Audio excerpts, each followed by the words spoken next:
Et Catherine, comment est-ce qu'on fait pour trouver sa mission? Quels étaient vos rêves enfant, avant d'être cet enfant adapté, avant d'adopter tous ces rôles pour être aimé, pour être reconnu? La grande désobéissance, c'est d'être soi-même. Osez être vous-même.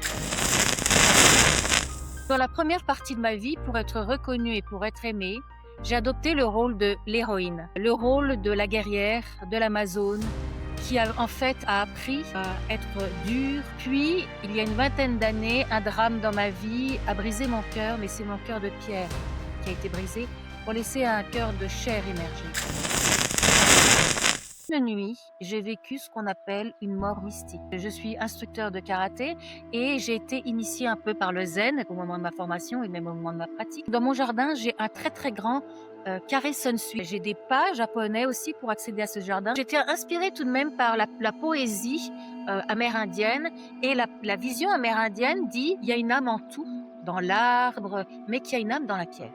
Et moi, ça me terrorisait de me dire, mon Dieu, être empierré dans une pierre, mais ça doit être d'une souffrance terrible. Eh bien, cette nuit-là, cette nuit de transe, cette nuit de mort mystique, en fait, je me suis sentie étouffée par toute la misère humaine, comme si j'étais dans une pierre. Et là, je ne sais pas à qui je parlais, mais j'ai dit aide-moi. Et je me suis éveillée dans une dimension spirituelle incroyable pendant 1 an et demi. Je suis partie voir cette chamane dans les Laurentides. J'étais sceptique, enfin, mais j'étais en mode ouverture. Quand elle m'a vue, elle m'a dit, mais qu'est-ce que vous avez à vos reins? Moi, j'ai des calculs aux reins, j'ai des pierres. Ensuite, elle me dit, mais qu'est-ce qu'il a, votre utérus? J'ai un utérus qui est rétroversé. Et là, elle commence à me parler de mes vies antérieures. Et elle me dit, moi, je vois que vous avez une aura verte, que vous avez donc une capacité de guérison. 3 jours après, j'ai vu la couleur verte et là, j'ai cru.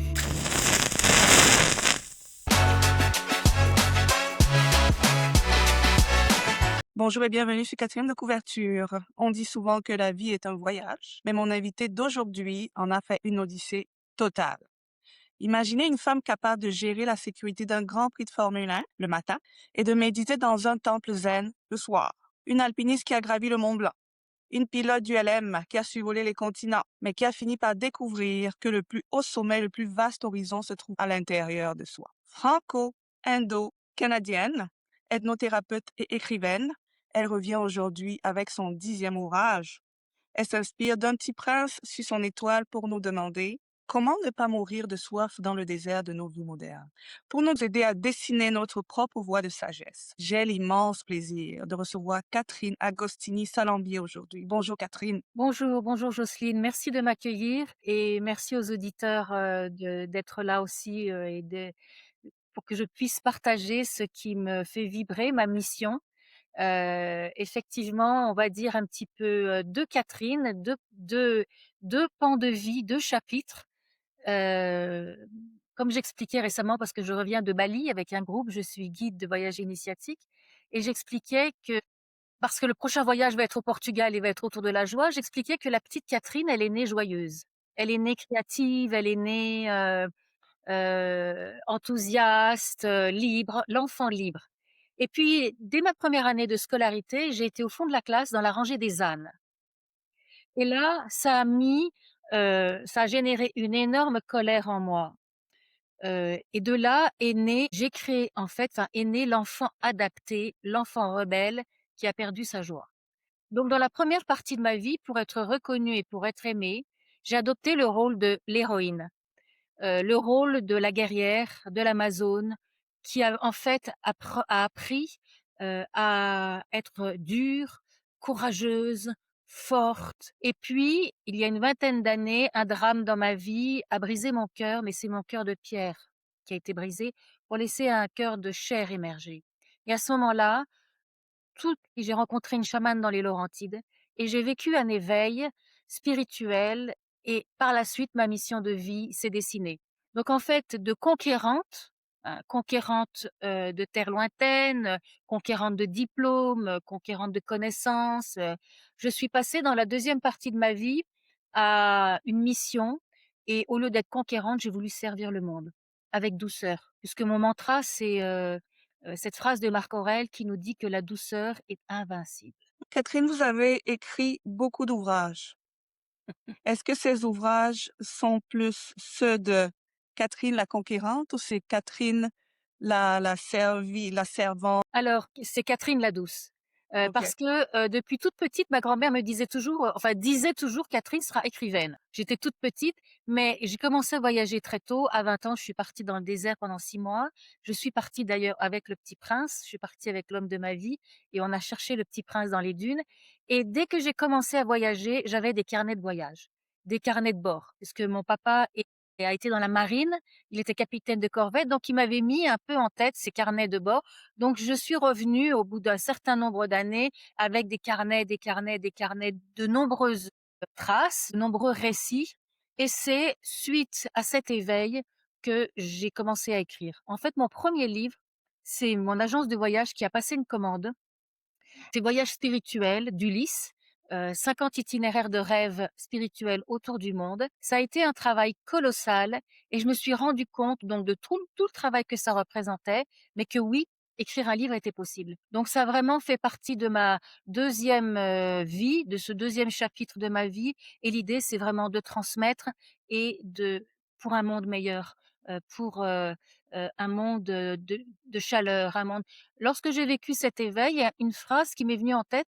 Je ne sais pas ce que ça voulait dire à l'époque, mais je voulais être passeur de vie. En fait, passeur de compassion, passeur, transmettre. Je voulais être un pont, heu voilà, de douceur et parce que je me suis rendu compte que ma fragilité, finalement, c'était ma plus grande force et c'est ce que j'ai voulu montrer au monde. On peut être fragile, authentique, vulnérable, mais qu'on peut être aussi inspirant et inspiré. Catherine, parlez-nous exactement, de cette rencontre avec, Léo la chamane dans les Laurentides. Ça m'intrigue. Oui. Comment ça s'est fait? Comment vous l'avez trouvé? Combien de temps ça a duré? Qu'est-ce que ça a éveillé en vous? C'est quoi Alors, le déclic que c'est de la ça a? haute voltige, Jocelyne. En fait, ce qui s'est passé, je travaillais, j'étais au Québec depuis, peu d'années parce que ça fait 40 ans que je nomadise. J'ai vécu dans le Pacifique Sud et cetera et ça fait 25 ans que je suis au Québec. Peu de temps après être arrivée au Québec, 2-3 ans, donc j'ai vécu un drame, familial et vraiment, ça a brisé mon cœur. J'étais perdue, donc j'ai été voir une psychologue 1 ou 2 fois, mais j'avais besoin d'aide et à ce moment-là, je travaillais à temps partiel dans une entreprise et la directrice de l'entreprise avec qui j'avais vraiment sympathisé me dit: «Écoute, moi, j'ai une chamane dans les Laurentides, tu devrais aller la voir». J'étais pas du tout dans une vision spirituelle, dans une vision, de vie antérieure, pas du tout. Avant ça, moi, j'étais dans la 3D cartésienne, une guerrière, mais je suis curieuse. J'ai l'esprit aventurier, donc je me suis dit: «Pourquoi pas?» Alors je suis partie voir cette chamane dans les Laurentides, donc elle m'a donné son nom, j'ai pris un rendez-vous, je l'ai rencontrée. Une femme toute simple, et puis je suis venue avec des photos parce que comme, le i j c'était en relation avec, un drame familial, j'étais avec ces photos et déjà tout de suite quand elle m'a vue donc j'étais sceptique enfin, mais j'étais en mode ouverture et Mmh quand mh. elle m'a vue, elle m'a dit: «Mais qu'est-ce que vous avez à vos reins?» Moi, j'ai des calculs aux reins, j'ai des pierres. Donc déjà, c'était étonnant. Ensuite, elle me dit: «Mais qu'est-ce qu'il a votre utérus?» J'ai un utérus qui est rétroversé. Et là, elle commence à me parler de mes vies antérieures. Il y avait quelque chose qui résonnait. Je comprenais pourquoi j'avais cette attitude à ce moment-là, d'être autant dévastée, pourquoi je me sentais parfois par rapport à la situation une mère, parfois une sœur, parfois une épouse. Et en fait, elle m'expliquait, c'est que par rapport au drame, eh bien, j'avais déjà été mère, épouse, sœur jumelle dans cette circonstance, mais qu'aujourd'hui, j'étais rien de plus et rien de moins qu'une sœur dans la situation. Ça m'a fait beaucoup de bien. Ça m'a fait beaucoup de bien parce que ça a comme éclairci, et mon ressenti, ça m'a apaisé, ça a comme éclairci ma situation, ma posture dans l'événement. Et puis là-dessus, elle a dessiné un triangle sur une feuille, elle a écrit un tout petit point et elle m'a dit: «Voilà ce que vous avez développé». Le tout petit point par rapport à tout ce triangle. Et elle me dit: «Moi, je vois que vous avez une aura verte, que vous avez donc une capacité de guérison et si vous voulez, je peux vous accompagner là-dedans». Donc je quitte cette rencontre en me disant: «Elle m'a fait du bien». C'était tout de même étonnant qu'elle ait vu des choses à travers mon corps. Elle m'a parlé de vie antérieure, donc de choses comme ça et je me dis: «Ben, je reste ouverte, je vais voir, on se tient au courant». Puis rentrée à la maison, elle m'avait dit: «Mettez votre main sur votre frigidaire et vous allez voir que vous avez une aura verte». Donc comme un peu de ce que je comprenais, une couleur verte autour de ma main. Donc arrivée à la maison, j'essaye, rien. Elle me disait: «Mettre ma main sur un frigidaire blanc parce qu'on aurait je verrai mieux». Le lendemain, je réessaye, je vois rien. Mais 3 jours après, j'ai réessayé et là, j'ai vu la couleur verte. Vous savez, des feux de circulation, vert, orange, rouge, et là, j'ai cru. J'ai cru. Là, je me suis dit: «J'ai vu», j'étais comme saint Thomas, j'ai vu, heu, elle m'a dit des choses intéressantes, je veux retourner la voir. Donc je suis retournée la voir et alors là, elle a s la d'après selon elle, d'après la corde d'argent qui se trouverait un peu au niveau de la nuque et qui est un petit peu notre parcours de l'âme, elle a fait la liste de toutes mes blessures. Mes blessures actuelles, mais les blessures que je porte transgénérationnelles. Elle m'a parlé des blessures de mes grands-mères, des choses comme ça. Elle m'a écrit tout ça et elle m'a dit: «Voilà, vous allez garder cette feuille pendant 7 jours sur vous». Le lendemain, je l'ai perdue. J'ai perdu la feuille et elle m'a dit: «Vous allez revenir dans quelque temps et je vais vous préparer un élixir». Donc je suis revenue au bout de quelque temps. J'ai acheté 3 bouteilles dans laquelle il y avait, de ce que je comprends, heu, des herbes, des plantes, mais aussi son énergie, et j'ai bu pendant tout un moment un petit verre tous les jours, et je peux vous dire que mon mari me disait: «Bah, dis donc, faut être quand même motivé», parce qu'à la fin de la bouteille, il y avait toujours comme un espèce de dépôt un peu, bizarre, mais j'ai pu. Et en fait, l'idée, c'était pour m'aider à vivre une transe. OK. Parce qu'une nuit, j'ai vécu ce qu'on appelle une mort mystique. C'est-à-dire que moi, je suis instructeur de karaté et j'ai été initiée un peu par le zen au moment de ma formation et même au moment de ma pratique. Et donc dans mon jardin, j'ai un très, très grand, carré Sunsui. C'est un très grand jardin japonais avec donc Mmh. du minéral, et j'ai des pas japonais aussi pour accéder à ce jardin, c'est-à-dire des pierres. Et Ouais. c'est vrai que j'étais inspirée tout de même par la poésie, amérindienne, et la vision amérindienne dit que, il y a une âme en tout, dans l'arbre, mais qu'il y a une âme dans la pierre. Et moi, ça me terrorisait de me dire: «Mon Dieu, être empierrée dans une pierre, mais ça doit être d'une souffrance terrible, emprisonnée». Eh bien, cette nuit-là, cette nuit de transe, cette nuit de mort mystique, en fait, je me suis sentie étouffée par toute la misère humaine, comme si j'étais dans une pierre. Et là, je ne sais pas à qui je parlais, mais j'ai dit: «Aide-moi», et je me suis éveillée dans une dimension spirituelle incroyable pendant 1 an et demi. J'étais vraiment comme déconnectée. J'ai perdu un ancrage quelque part, hein. J'ai voulu lire. Je me rappelle, mon amie qui m'avait parlé de cette chamane m'a dit: «Écoute, est-ce que tu connais Un cours en miracle?» Moi, je connaissais pas du tout ce livre. Elle me donne le livre, elle me dit: «Écoute, moi, je comprends rien, mais si ça t'intéresse, regarde». Moi, j'ai lu ça avec une fluidité extraordinaire. J'ai lu sur le taoïsme, j'ai lu sur le shintoïsme, le bouddhisme, l'hindouisme, enfin, tout m'apparaissait d'une clarté incroyable, et au bout d'1 an et demi, j'ai voulu partir dans un monastère, tellement l'appel était fort. J'avais découvert les monastères au Tibet qui m'avaient beaucoup inspirée, qui m'avaient marquée, mais là, j'avais 2 adolescentes à la maison, j'avais un homme dont j'étais amoureuse. Alors je me suis posé la question, en méditation, parce que j'avais commencé des pratiques: «Qu'est-ce que je fais?» On parle dans le bouddhisme, de partir 3 ans, 3 mois, 3 jours, puis on revient ou on revient pas. Mais en fait, ce qu'en méditation, ce que j'ai entendu, c'est que, je n'avais pas à sacrifier l'amour, que le monde avait besoin de moi telle que j'étais, ici et maintenant, et que plus tard, peut-être, oui, je serai épousée plus grand qu'un homme, et c'est ce qui d'ailleurs s'est passé en 2020, mais que, pour le moment, je pouvais œuvrer, heu, dans ma posture. Alors bien sûr, j'ai voulu continuer à voir la chamane, puis la chamane, je lui avais dit: «Est-ce que je dois faire des cours de reiki?» Elle m'avait dit: «Tu as tout ce qu'il faut, je ne te verrai plus, j'ai fait ce que j'ai à faire». Et qu'est-ce que ça veut dire épouser plus grand qu'un homme? Qu'est-ce qui s'est passé en 2020? Alors, ce qui s'est passé, c'est que je suis restée, ma épouse, maman de 2 enfants. Dans un premier temps, à travailler à temps partiel, puis à créer mon entreprise, parce que je voulais vraiment développer davantage ce côté, croissance personnelle et spirituelle, mais je sentais un appel. Ce qu'il faut quand même que je dise, c'est que lorsque j'ai dit: «Non, je vais pas aller dans un monastère», je suis retombée vraiment, on peut le dire, comme une pierre, J'ai eu des crises de coliques néphrétiques pour mes reins. J'étais épuisée à un tel point que l'homme de ma vie m'a dit: «Mais écoute, c'était mieux avant», même si j'étais un peu désincarnée. Et là, pareil, je suis retournée voir cette amie qui m'a dit: «Écoute, je connais quelqu'un, rue Saint-Joseph, tu devrais aller la voir». Donc j'ai été voir cette personne et en fait, il s'est avéré que c'était une magnétiseuse. Donc elle m'a allongée, elle a passé le pendule, elle m'a dit: «Oh là là, oui, vos reins, ça va pas, votre thyroïde est complètement fatiguée, je vais vous donner des plantes» et cetera. Puis comme c'était le dernier rendez-vous, elle m'a dit: «Mais racontez-moi un peu votre histoire». Donc je lui ai expliqué que j'avais été portée par cette énergie, puis que finalement j'avais dit non. J'avais dit: «Non, bah, écoute, je vais être ancrée de nouveau, je vais retourner dans ma posture initiale puisque je vais pas aller dans un monastère».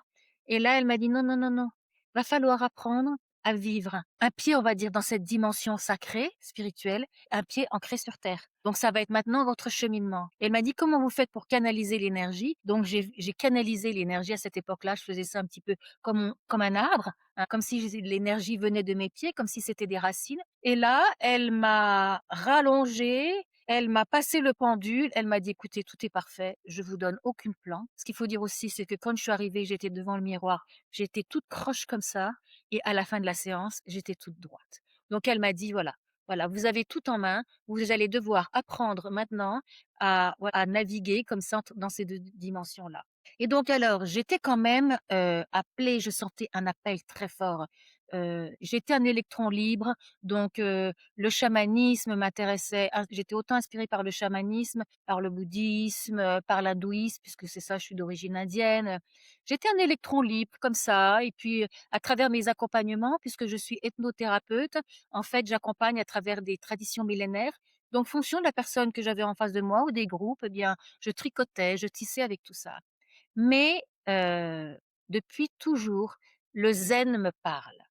Et à peu près en 2015, même un peu avant, j'ai rencontré un maître zen. Alors un maître zen qui lui, au départ, est de tradition juive, qui a été enс qui ensuite est adopté par une famille marocaine qui a plongé dans l'islam, qui est devenu moine, franciscain pour devenir maître zen. Et lui, il enseigne un zen ouvert et joyeux. Parce que le zen, ça peut être quelque chose très élitiste et une discipline, mais moi, c'est pas ce que je vais enseigner. Comme je vous disais, pour moi, la douceur, c'est essentiel et j'ai découvert toute la philosophie de vie du zen qui m'a complètement transformée. Donc en 2020, pour mes 60 ans, je suis partie faire suite à de nombreuses formations, donc hein, pendant 5 ans, je suis partie faire une grande retraite dans la région au Japon, dans la région de Kyoto. Mmh. Là où maître Dogen, le maître, du zen Soto a créé son temple. Et là, j'ai vécu une grande retraite et puis une initiation et je suis devenue monial zen. OK. Et en tant que monial zen, je peux rester mère de famille, je peux travailler, je peux avoir des enfants, puisqu'il y a une des notions importantes dans le bouddhisme, zen, c'est l'esprit parental.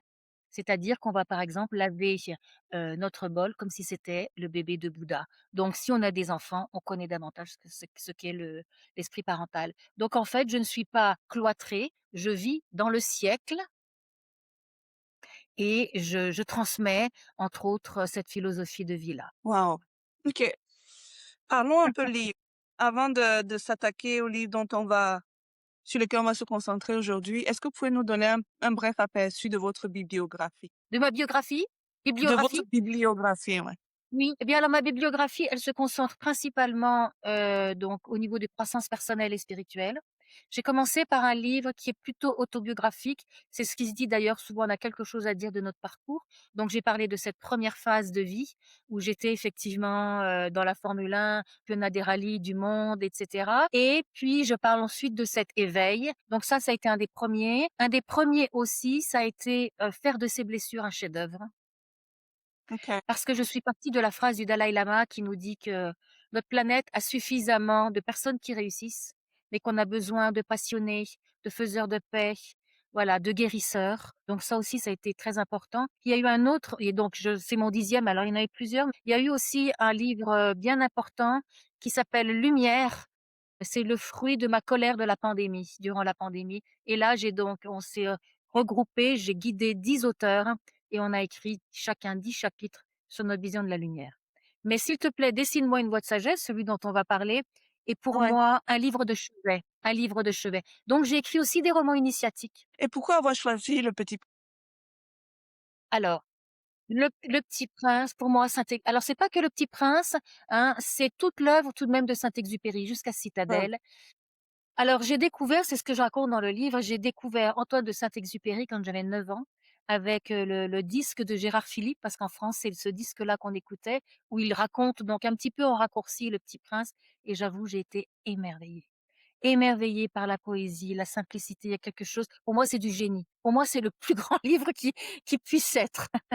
Alors il y en a qui vont me dire: «Mais non, mais il y a Victor Hugo». Oui, OK, mais pour moi, c'est du génie, d'une simplicité, ça parle à tous les âges et donc quand on est parti dans le désert à 20 ans, je suis partie donc avec Le Petit Prince et je l'ai cherché dans les dunes et puis ça a été un voyage extraordinaire, ce voyage dans le désert.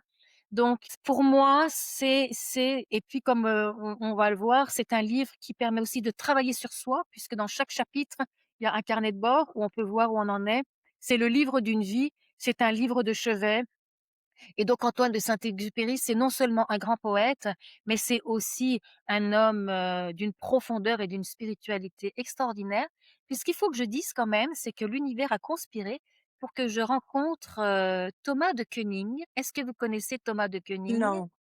Qui a coécrit avec moi donc Lumière. Thomas de Kœnig, c'est un grand philosophe, qui vit à Québec, qui a rencontré Antoine de Saint-Exupéry OK. et qui aurait inspiré Le Petit Prince. Parce que Thomas de Kœnig, à 8 ans, était blond et n'arrêtait pas de poser de questions à Antoine de Saint-Exupéry. Donc, quand on dit à Thomas: «Est-ce que c'est vous le Petit Prince?» Il dit: «Oh, le Petit Prince, c'est Saint-Exupéry». Mais quand même, et j'ai été énormément touchée par Thomas, donc c'était le moment d'écrire, et d'ailleurs, il a fait la préface. Ouais, il a fait l'introduction, la préface et la postface. Oui, pardon, Effectivement. la postface parce que oui, Oui. c'est surtout la postface parce que j'ai l'introduit au début, parce que Thomas étant un grand philosophe, je me suis dit: «Si tout de suite il écrit ce qu'il a à dire en préface, les gens vont se dire: "Ouh là là, c'est pas un livre pour moi, c'est trop pointu"». Donc c'est pour ça qu'on l'a mis finalement en postface, mais j'en parle quand même au début. Donc voilà, et puis la phrase éternelle, «On ne voit bien qu'avec le cœur, l'essentiel est invisible». Je crois que s'il y a une chose à dire, enfin pour moi, c'est ça, q c'est le message. Après aimez-vous les uns les autres, c'est ça, c'est le message. C'est le message pour moi que toute spiritualité renferme. Ouais. L'amour, au-delà de ce qu'on voit, de ce qu'on croit voir, de ce qu'on croit connaître, c'est notre essence. Il y a un chapitre qui m'a intriguée dans votre livre, le chapitre 10 en fait, La Terre des hommes, un jardin planétaire, lieu d'accomplissement. Hem, J'aimerais s'il vous plaît, surtout pour ceux qui n'ont pas encore lu votre livre et sans trop en dire non plus, pour garder un tout petit peu de suspense, leur expliquer ce que vous avez voulu dire par là. Alors, Antoine de Saint-Exupéry, pour ceux qui connaissent son œuvre, a écrit un ouvrage qui s'appelle Terre des hommes. Donc je me suis inspirée de ce titre-là. Bien, c'est, on va dire, la conclusion de mon parcours. Cette terre, la terre-mère sur laquelle on est incarné, elle nous permet tous les cheminements possibles. Elle nous permet tous les accomplissements possibles. Et là, j'ai envie de revenir avec ce titre de premier livre que j'ai écrit afin de faire de nos blessures un chef-d'œuvre. Donc cette terre, terre d'expérience, laboratoire vivant, le lien laboratoire, hein, le lien de couple, le lien parent-enfant, le lien amical, le lien professionnel, tout ce qui nous tisse, hein, dans le zen, zenki, tout ce qui nous tisse est une vision essentielle. Tout ce qui nous tisse est ici. Alors, comment accomplir notre mission? Même ça peut être de façon très, très simple. Je suis très inspirée par le Japon et le Japon a une philosophie de vie qui s'appelle Ikigai. On a étudié pourquoi est-ce qu'à Okinawa, donc cette ville dans le sud du Japon, cet archipel, pourquoi est-ce qu'il y avait tellement de centenaires? Donc on s'est Mmh. rendu compte qu'il y avait beaucoup de centenaires pour des raisons climatiques, pour des raisons d'alimentation, mais aussi tout le monde a son ikigai. Et un ikigai, c'est sa raison d'être. Donc quand on demande à un Japonais quelle est ta raison d'être, tout de suite elle va fuser. Et c'est pas forcément une grande mission à la mère Teresa, hein, ou à Mandela, dans cette, catégorie-là. Ça peut être quelque chose de très, très simple. Le paysan sur sa terre qui va cultiver, et peut tout à fait être dans cette vision-là. L'idée, ce n'est pas de faire, mais c'est d'être. Et comme disait mère Teresa, finalement, c'est de faire les petites choses avec un grand amour. L'idée, c'est d'être. Qui suis-je? Connais-toi toi-même. Et donc cette terre, la terre-mère, la Pachamama, elle est idéale pour ça. À travers les cadeaux mal emballés, les événements difficiles, à travers tout ce qui nous tisse, tout ce qui nous fait.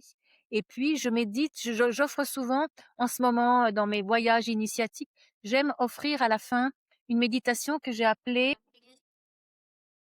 des racines et des ailes. Mmh. Et c'est ça. Mes racines, toutes mes expériences humaines pour déployer ses ailes vers cette dimension spirituelle. Parce que ce que nous dit effectivement aussi Antoine de Saint-Exupéry, son message, c'est euh, soyons dans cette dimension-là. Et à la fin du livre, justement dans la quatrième de couverture, je parle de ce livre pour que nous puissions apporter notre pierre à l'édification de la cathédrale humaine. C'est ça l'idée. Mais Catherine, comment est-ce qu'on fait pour trouver sa mission? Comment est-ce qu'on fait pour se reconnecter à son être? Alors ça, c'est un voyage que j'ai fait justement, découvrir sa mission de vie, durant un voyage, en Égypte, croisière sur le Nil, puisque j'expliquais que sans le Nil, l'Égypte ne serait qu'un désert. Alors c'est complexe, hein, c'est pas il y a pas de recette comme ça, mais ce que j'ai déjà envie de dire, c'est à quoi vous rêviez quels étaient vos rêves enfant, avant d'être cet enfant adapté, avant d'adopter tous ces rôles pour être aimé, pour être reconnu, avant d'être, quels étaient vos rêves d'enfant? Et puis qu'est-ce que vous aimez faire? Sans compter votre temps. Voyez, vous aimez faire la poterie, vous aimez faire parce que la mission, comme je le dis, la mission, c'est être. Je vais vous expliquer, je suis lectrice des dossiers akashiques. Les dossiers akashiques, là aussi, c'est un peu de la haute voltige, c'est le parcours de l'âme. Et un jour, j'ai rencontré quelqu'un de brillant, heu et ah non, excusez-moi, il y a une petite erreur, c'est pas les dossiers akashiques, c'était en voyage chamanique. J'ai guidé un voyage chamanique, pour que cette personne trouve son animal totem. Donc l'animal totem dans le chamanisme, c'est, un animal qui nous guide. Donc on peut avoir un animal pour toute notre vie, mais on peut aussi changer d'animal fonction justement un peu de notre évolution. Cette personne, la première fois que je lui ai fait son voyage chamanique, que je l'ai guidée là-dedans, elle a découvert qu'elle était un étalon noir. C'était un homme, un magnifique étalon noir et vraiment, c'est vrai que c'est une personne d'une force, d'une aura incroyable. Et puis quelques années plus tard, cette personne, elle a changé, je l'ai accompagnée, puis elle a vécu des choses difficiles, elle s'est transformée. On est retourné en voyage chamanique et là, elle a vu Pégase. Pégase, c'est donc ce cheval blanc ailé d'une pureté incroyable. Et là, je me suis dit, waouh, qu'est-ce qu'elle va devenir cette personne? Quelle va être sa mission? Parce que de l'étalon noir à Pégase, pour moi, il était clair que la mission allait changer. Eh bien, Mmh. pas du tout. Cette personne est restée dans son même métier. Elle est restée avec tous les talents de son être, un sage. On peut dire que c'est un sage. Elle n'a pas changé. Elle n'a pas fait autrement. Elle a été dans l'être. C'est une personne qui est un enseignant. Cette personne est restée un enseignant. C'est pas devenu Mandela, c'est pas devenu voilà. Donc la mission de vie, il y a ça peut être auprès d'un enfant, ça peut être joyeux, ça peut être quelqu'un qui est dans l'écoute, ça peut être tout est possible. On a l'impression souvent que mission de vie, c'est gros. C'est vrai que moi j'ai eu un appel important de moi quand on me dit: «Quand est-ce que tu seras à la retraite?» mais je vais pas être à la retraite. C'est ma mission. Moi, ça nourrit mon âme et mon cœur. Donc c'est pas mon métier, c'est pas ça. J'accompagne en prison, j'accompagne en unité de soins palliatifs, c'est pas du tout comme ça. Une mission, c'est quelque chose de qui suis-je? C'est quelque chose de très simple. Ça peut être quelque chose de très simple. N'allons pas chercher quelque chose d'extraordinaire, dans le faire d'extraordinaire ou c'est vraiment qui suis-je? Mmh. Déposer et puis alors, il y a une question aussi que j'aime bien poser, qui n'est pas facile pour tout le monde, surtout quand on l'entend pour la première fois. Qui suis-je sans mon personnage? Qui suis-je si je ne suis plus Catherine, maman de Marine et Charlotte, dans ce parcours, spirituel, si je ne suis plus franco-indo-canadienne, si j'enlève tout là, tout. Mmh. Je me rappelle la première fois que je me suis posé cette question, c'était avec un livre, d'Éric Barrett qui était La joie de ne rien être. J'étais dans une grande colère en me disant: «Mais je me suis tellement battue, j'ai tellement souffert pour être cette Catherine, comment est-ce que je vais laisser tomber ça? Non, je veux pas!» Mais finalement, aujourd'hui, si j'enlève toutes ces attentes, toutes ces obligations que se met Catherine en tant qu'être incarné, aujourd'hui, ce que je découvre, c'est un être d'une grande liberté et avec cette essence de compassion et de bienveillance et avec cette essence d'amour.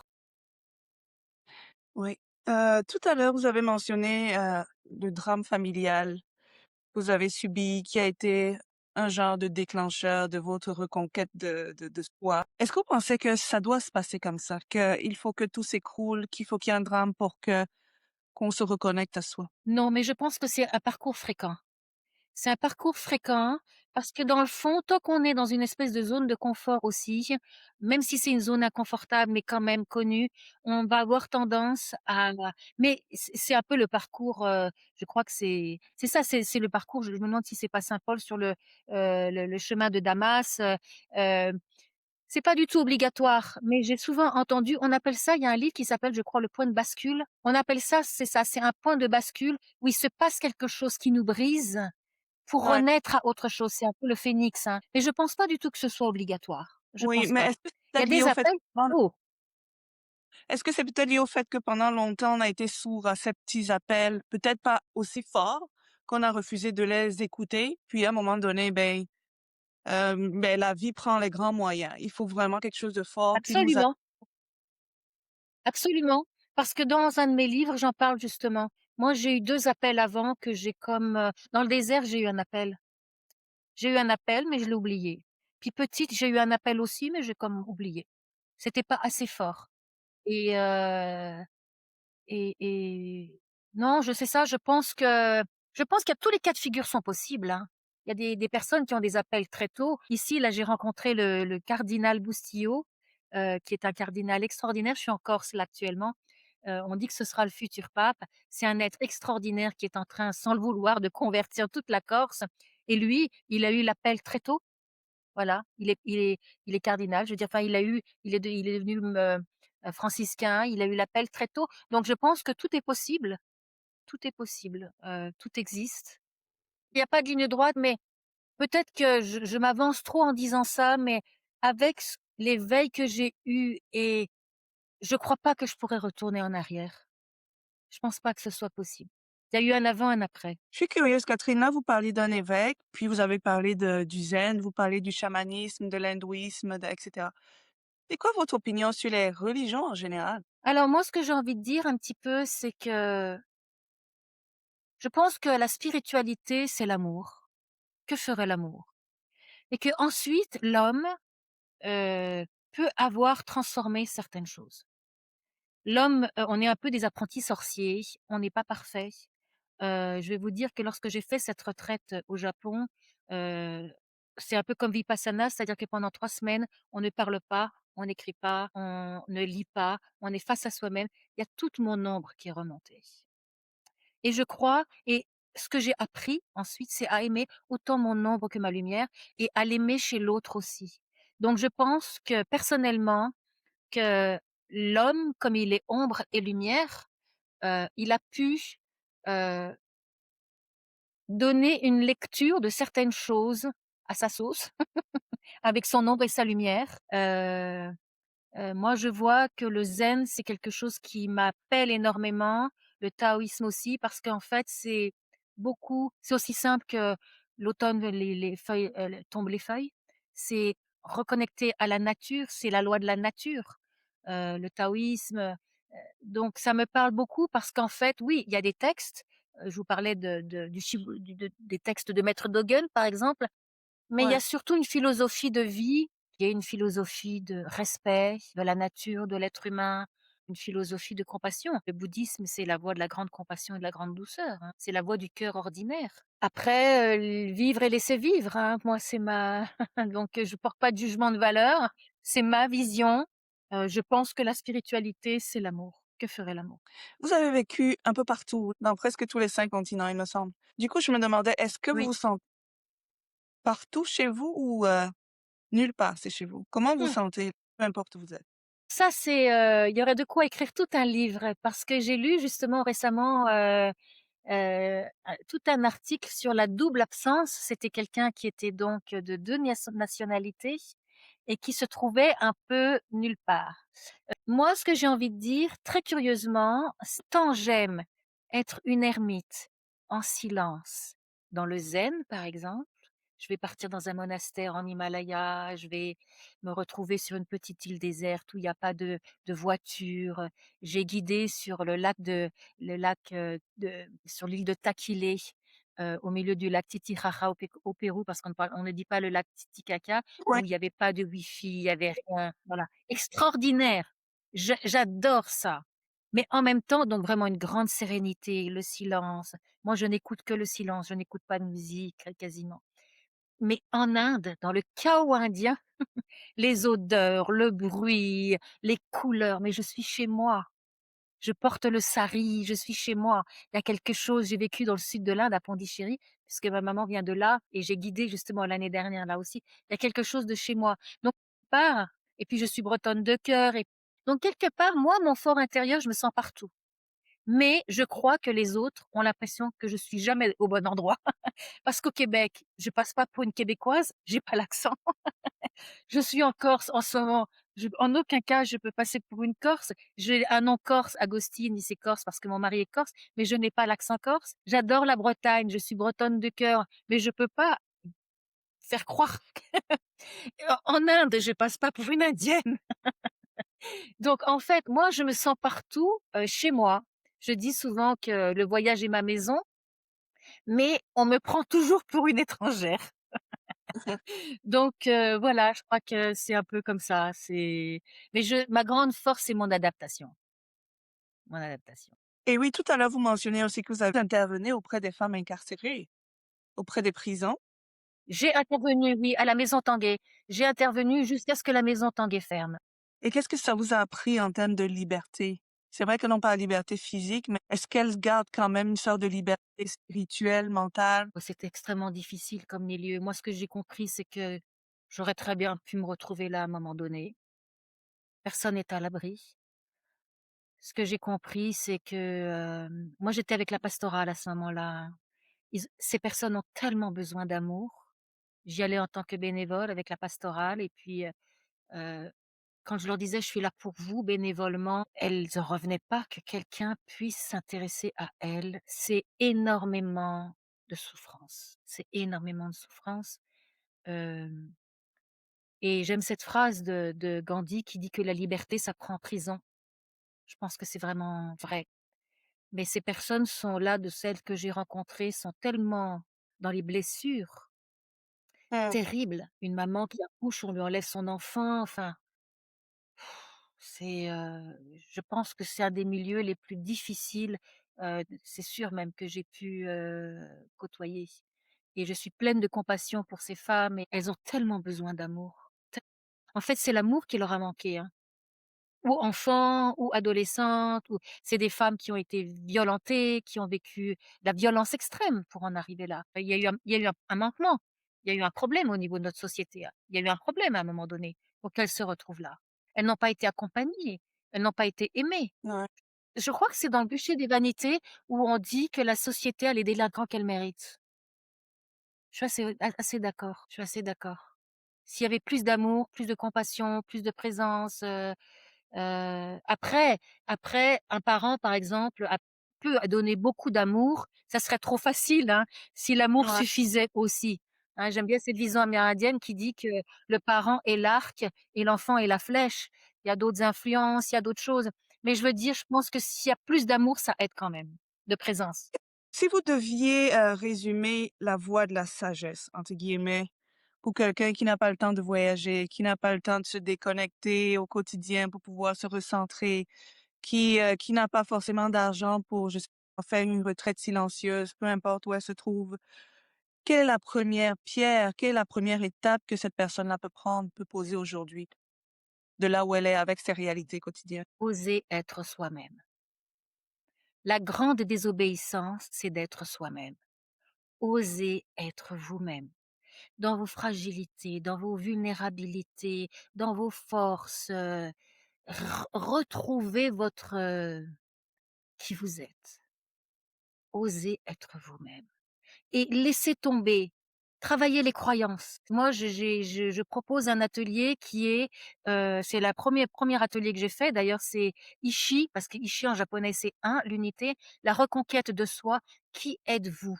Au niveau mental, émotionnel, physique et spirituel. Parcourez ce chemin de guérison-là, mental. Que dit votre juge intérieur quand vous êtes au banc des accusés? Mental, quelles sont vos croyances? Tu es trop ci, tu es trop ça, faut faire comme ci, faut faire comme ça. Faites le ménage de vos croyances. Quelles croyances vous limitent aujourd'hui et quelles croyances vous propulsent, vous soutiennent? Émotionnellement, quelles sont les émotions souvent présentes dans votre vie? Elles sont toutes acceptables, elles sont juste un langage. Qu'est-ce qu'elles vous disent? Comment les accueillir? Comment les gérer? Physique, quelle est votre relation au matériel, à votre corps, à la terre? Et puis spirituel, si cette dimension est dans votre vie, eh bien, quelle est votre connexion à plus grand que soi? Ça peut être en faisant de la poterie, ça peut être en jardinant, ça peut être en priant, en marchant, pas forcément de pratique bien précise. Donc, mais vraiment, osons être, osez être vous-même. Mmh. C'est pas facile, ça demande du courage. Mais le courage, en grec, ça vient je crois, du mot corps qui veut dire cœur. Le courage vient du cœur. Ayez le courage d'être vous-même. Laissez tomber les rôles, Mmh. les masques. Ça demande du courage. Et puis d'aller voir ses blessures, hein, de les affronter et de ne pas se fuir dans le divertissement sans fin. Ouais, ça c'est fréquent. C'est facile. Alright, Mmh, Catherine, sur Catherine oui. de couverture, on a 2 segments. Qui est un segment un peu plus sérieux, c'est ce qu'on vient de faire, où on vraiment discute de votre livre, de votre parcours, et cetera. Puis un segment un peu plus ludique. C'est assez court, mais bon, ça permet d'alléger un peu l'atmosphère, là, de temps en temps. C'est un petit jeu que j'adapte en fonction de l'invité, bien sûr. Et aujourd'hui, ce que j'ai concocté pour vous, c'est l'essentiel dans ma valise. C'est comme ça que le jeu s'appelle. Est-ce que vous êtes prête à y jouer? Mmh, bien sûr. C'est juste une mise en situation. Donc, OK, imaginez, vous voulez aller dans le désert, votre avion s'écrase dans le désert, comme Saint-Exupéry. Vous ne pouvez emporter que 3 choses immatérielles, pas d'objets physiques, pour survivre et rester en paix. Quelles sont ces choses-là? Mon mari et mes 2 filles. OK, Est-ce on que va c'est dire ça. physique ça? Ouais, mais bon, on va considérer que c'est une chose. Votre famille, vos proches, on va les mettre dans un bloc. C'est quoi les 2 choses? Immatérielles cette fois-ci. Ah bah, ça va être le zen, hein, ça va être le zen. Ça va être toutes mes connaissances du zen. Parce que ça, c'est ma force. C'est ma fragilité aussi, mais c'est ce qui va me permettre de survivre. Donc le zen en deuxième.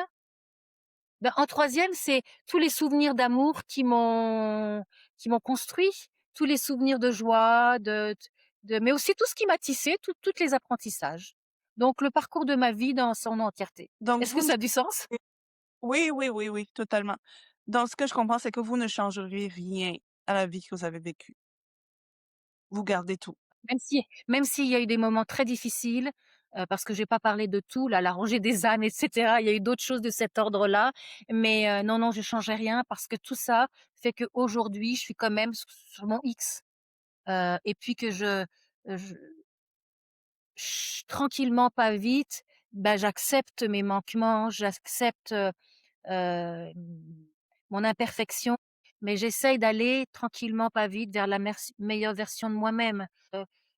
J'ai été quelqu'un de très égoïste, extrêmement dur dans la première partie de ma vie en étant cette conquérante. Je pense qu'aujourd'hui, j'ai encore mes égoïsmes, mais j'ai quand même aussi mes générosités, disons. Non, je changerai rien, même si ça a parfois été difficile. Oh, au fait, je pense que j'ai oublié de mentionner que ce livre est publié aux éditions Le Dauphin Blanc.